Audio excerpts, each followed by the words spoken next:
为什么身体晚上就特别痒呢？这个跟一个细胞特别有关系。这个细胞叫做肥大细胞，它其实装很多组织胺的泡泡。那组织胺它平常装在身上，然后它会吐出来，然后它会刺激我们的周边的小神经，所以会让你刺刺痒痒的。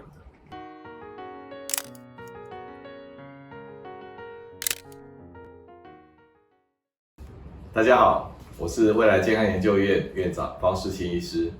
这一期我跟大家分享夜痒，这是一个让人家睡不着觉的困扰之一。有时候到了晚上，你就会发现你鼻子痒、眼睛痒、喉咙痒、全身都痒，甚至皮肤还会起一些红疹一片状，那我们叫做荨麻疹。那甚至有人在晚上容易发生气喘的问题，这些都跟免疫系统有关。那有时候你看到你隔壁的先生，那个全身痒成这个样子又打喷嚏又流鼻水的，然后喉咙也不舒服，甚至起一些疹子你就说先生你怎么会变成这个样子呢？那你先生就说我也不知道嘞，不过我跟别人睡的时候都不会。那为什么会有这些特别的状况呢？我们先要了解我们睡觉有4个会干扰我们睡眠的状况，我们要先排除。这4个都蛮具体的之前我有提过夜不宁嘛，也就是一些奇奇怪怪的不舒服，这里紧冷热酸像蚂蚁在爬非让你动不可。那还有一种叫做夜痛，夜更痛，你白天就在痛了，晚上痛到让你睡不好。那接下来今天就是要讲的是夜痒，全身痒，到处痒，脸部到处痒。那之前也提过，就是夜尿，就是晚上上好几次厕所这4个状况都很具体、很明显。如果你睡不好要先排除这4个很具体的状况。好，那我们回答夜痒，为什么身体晚上就特别痒呢？这个跟一个细胞特别有关系。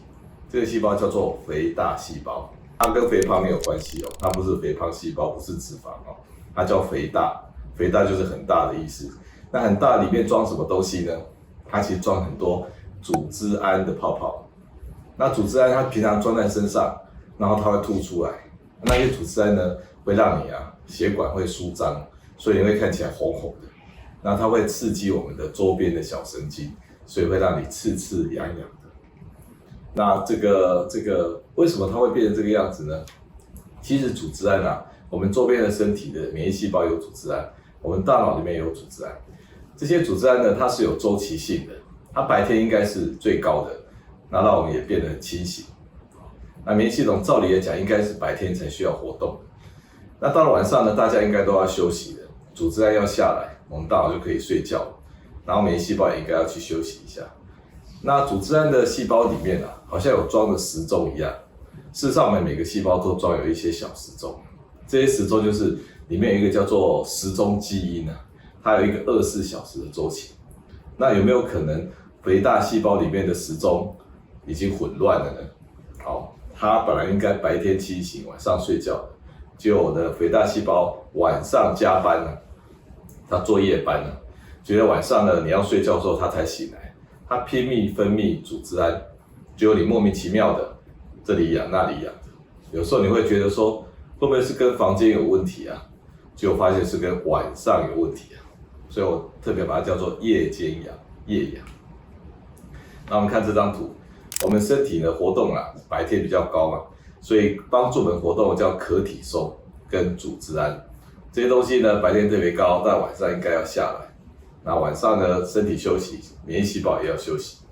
结果这个组织胺细胞这个肥大细胞，它这个时间混乱，日夜周期混乱，它到晚上呢，不但没有休息，反而太高。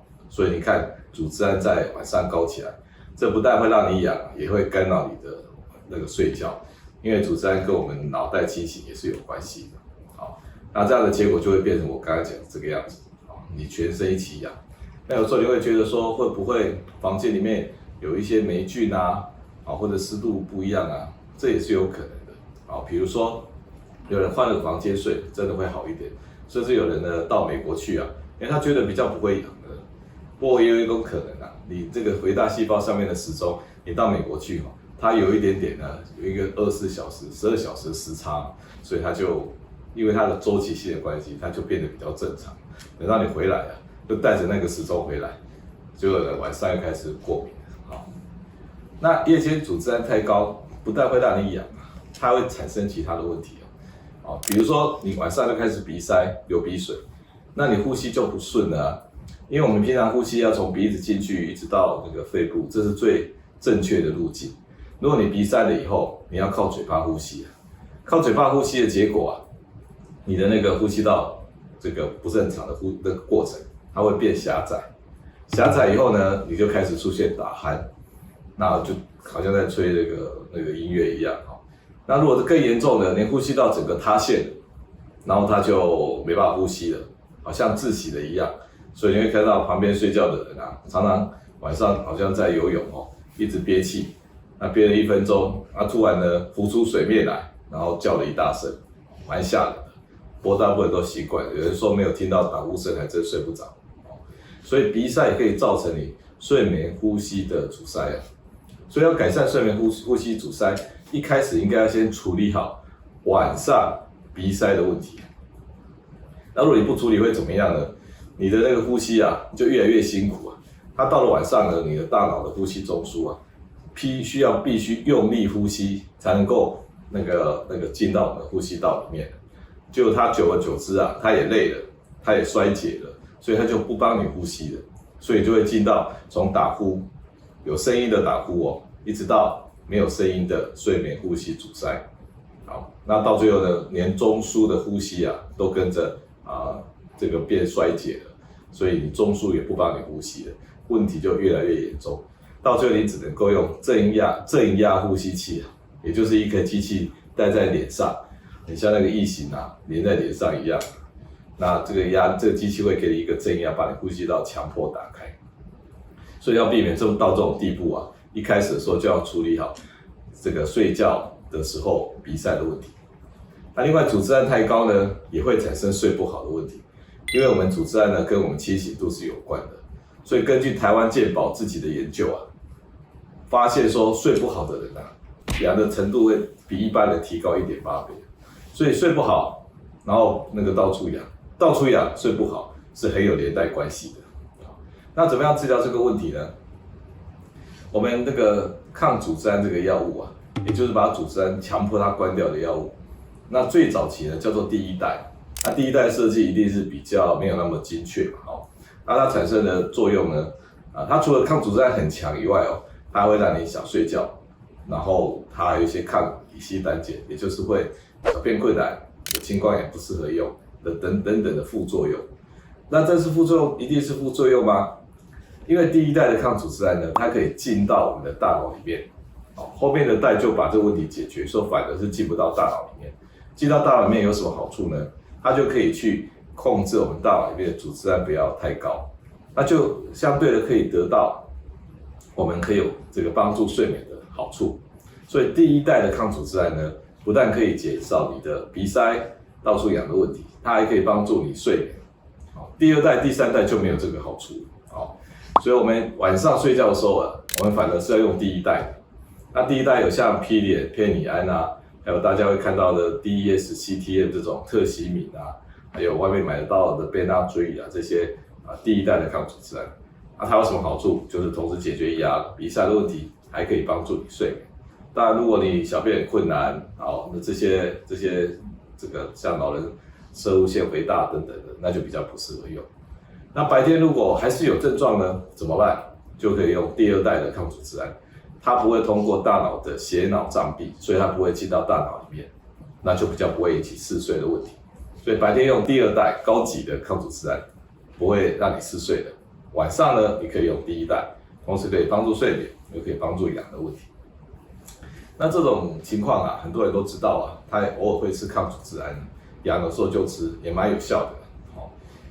可是这样子不会好，因为你打游击战打了一辈子，你都知道不会好，因为你身体这个没有教育它，你怎么样去教育你的肥大细胞让它变乖呢？你就必须要天天吃药，而且要早一步吃药。你睡觉前呢，你知道它应该会来，你在来之前你就要吃药，然后它就莫名其妙被你挡住了。如果晚上吃药已经好了，你白天又一下子会跑出来，你白天还是要吃药。所以晚上吃药，白天吃药，让他整天都不来，都来不了。而且即使他不来了，你还连续吃他3个月，好，那这种他就会变得肥大细胞就会被你教育，被你驯化，然后就不会乱发作。好，那这种都是从量变成生质变的。那举一个例子，比如说你家附近开了一个有趣的场所，然后这个有点怪怪的，那警察偶尔也会来临检，结果临检了几年也都没有关掉，后来警察就开始站岗，他每天都派1个警察站在那个店门口，结果连续站了3个月，就发现生意做不下去啊，就搬家了，结束营业了。所以如果你要治好你的痒的问题啊，一个好的办法就是要连续吃药，让它都来不了，而且要坚持一阵子，这时候你的体质就会产生改变。好，那今天跟各位分享就是一个夜间痒的问题，这是可以处理的，希望大家睡得好，谢谢。